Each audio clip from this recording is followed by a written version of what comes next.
En los últimos años, nuestro estado ha visto un enorme problema con adicción a opioides y cómo afecta a todos los involucrados.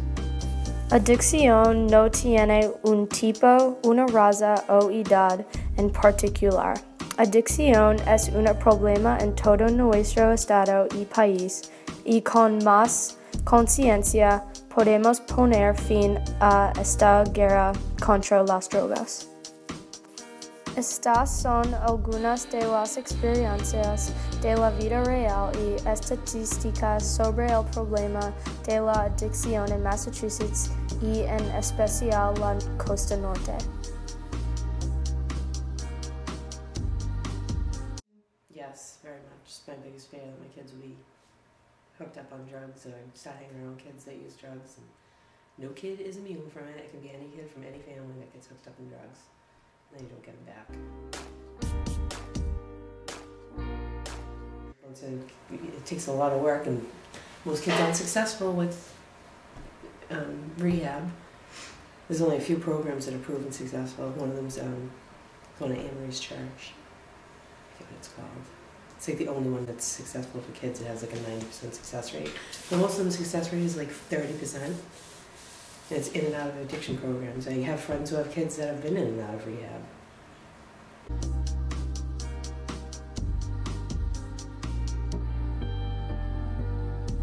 No, it's something that's always behind you. You fight it for your whole life. I mean, everybody around you fears it too, but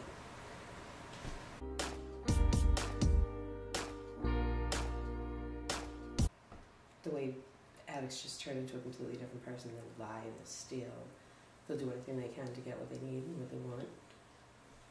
And it's just consistent. They'll steal from their mothers, they'll steal from their friends and family, and then nobody trusts them because even when they get clean, if they show up 2 hours late, you think they're back on drugs, and you just always have, even the family has it in the back of their head that they're going to continue to do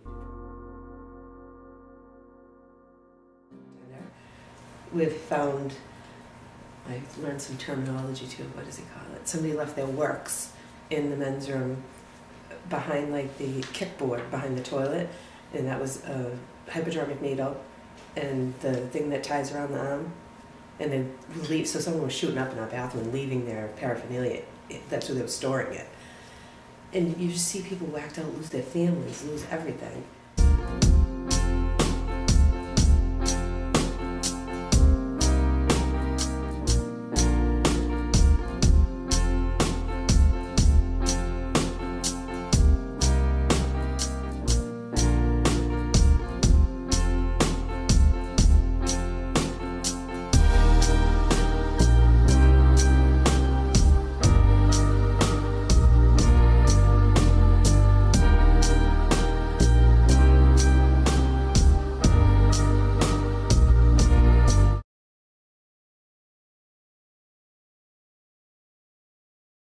La prima de mi madre se muerte porque heroína.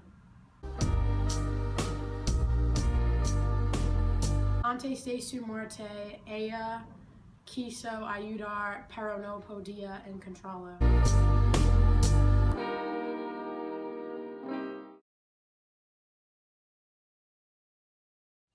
I got into a fist fight my senior year of high school.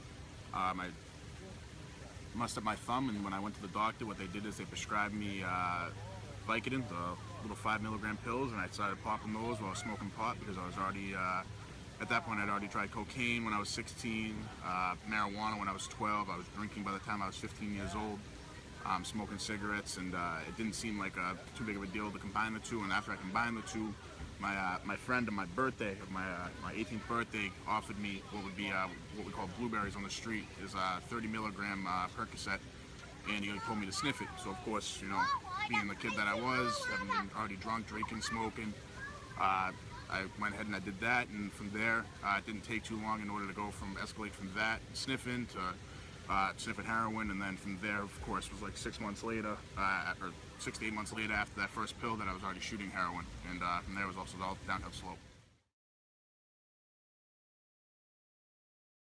But it just continued to further fall downhill for the next about 3 years. after multiple rehabs, detoxes, programs, and everything else like that. And it just finally happened for me about 6.5 months ago, where it clicked, and I've been clean off heroin since then.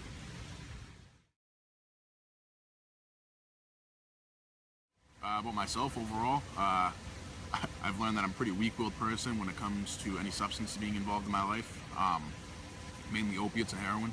I tend to make terrible decisions, and I tend to hurt the people around me because I become manipulative, and at the end of the day, it's not pretty for anybody. I've learned that I'm also strong at the same time. When I decide that I want to overcome something, when I have the opportunity to, I will put forth 100% effort, and it's really what I've learned about myself. I mean, it's hard to say. It's a complicated question. It's a complicated process.